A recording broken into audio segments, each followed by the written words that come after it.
الله أكبر الله أكبر الله أكبر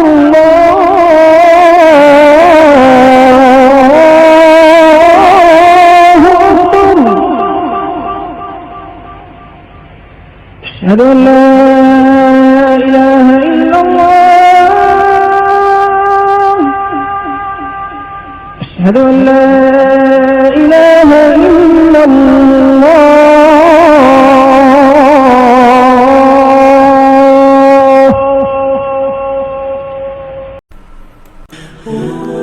Chapter 1, Hadith number 3.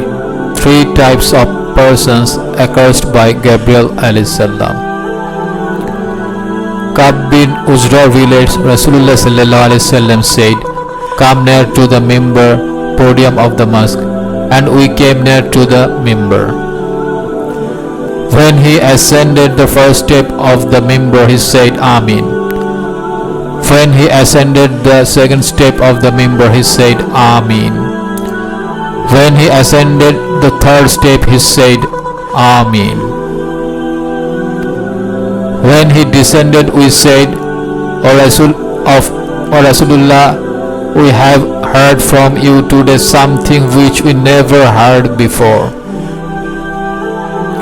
He said, when I ascended the first step, Gabriel alayhi salam appeared before me and said, "O to him who found the blessed month of Ramadan and let it pass by without gaining forgiveness."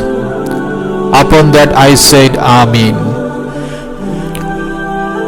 When I ascended the second step, he said, "O to him before whom my name is mentioned and then does not read durood on you," I replied, "Ameen."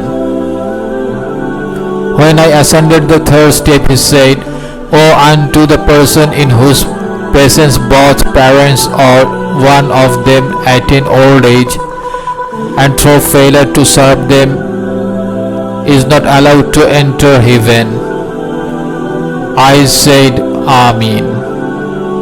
Reported by Hakim, Bayhaqi and Ibn Hibban. Commentary. In this hadith, it appears that Gabriel alayhi salam expressed three curses upon which Rasulullah sallallahu alayhi wasallam said, "Ameen," every time. In Durram Mansur, it is reported that Gabriel alayhi salam commanded Rasulullah sallallahu alayhi wasallam to say, "Ameen." Being an angel of such a high stature, Jibril alayhi salam is instructed to Rasulullah sallallahu alayhi wasallam to say "Ameen" upon curse. May Allah in His infinite mercy grant us help and save from these evils. The first person finds himself in Ramadan, the month of blessings and righteousness, and still spends time in sin and disregards his duties and thus does not gain forgiveness. Ramadan is the month of Allah's mercy, and if this month is spent in evil and negligence, then how can he expect to be pardoned for his sins? If he cannot gain Allah's pleasure in Ramadan, then when will he? What doubt is there about his failure? Moreover, in Ramadan, numerous opportunities are found for forgiveness. The second unfortunate person is the one who hears Rasulullah's name mentioned and yet does not recite durood, salat al-nabi on him. This has been mentioned in many other hadiths as well. For this reason, some ulama consider it to be wajib to read salat al-nabi durood whenever the name of Rasulullah sallallahu alaihi wasallam is mentioned.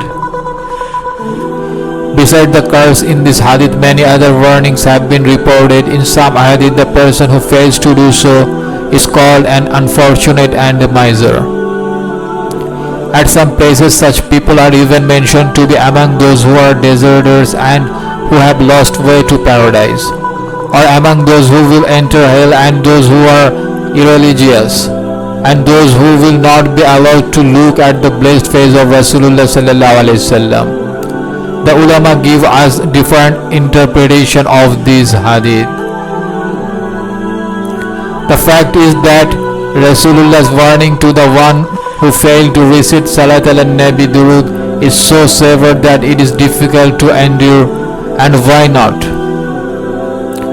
After all, the favors bestowed upon this ummah through Rasulullah are of such an extent that neither pens nor lectures can do justice in describing them.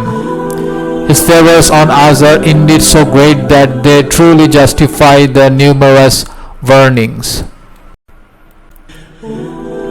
On the other hand, the reward for Salat al-Nabi Durud is tremendous, and to be deprived on this good act is indeed wickedness itself.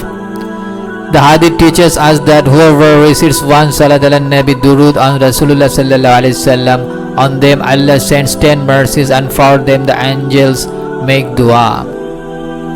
All their sins are forgiven, their rank is elevated, reward is received as much as Mount Uhud, and on their behalf Rasulullah shall make recommendation, shafaat on the day of Qiyamah. Further promises or reward are attaining Allah's pleasure and mercy, immunity against His anger, also safety from the terrors of Qiyamah, and seeing one's promised place in paradise even while on this earth. Many promises are mentioned for reciting Salat al-Nabi Durud a certain number of times. Besides this, there is the promise of not ever being troubled by poverty and need. Promise of achieving nearness to Rasulullah in Allah's court, the promise of help against enemies, the promise to cleanse the heart from hypocrisy and spiritual ailments, and the promise of gaining the affection of others. Many glad tidings have been mentioned in the hadith for the reciter of Salat al-Nabi Durud in abundance.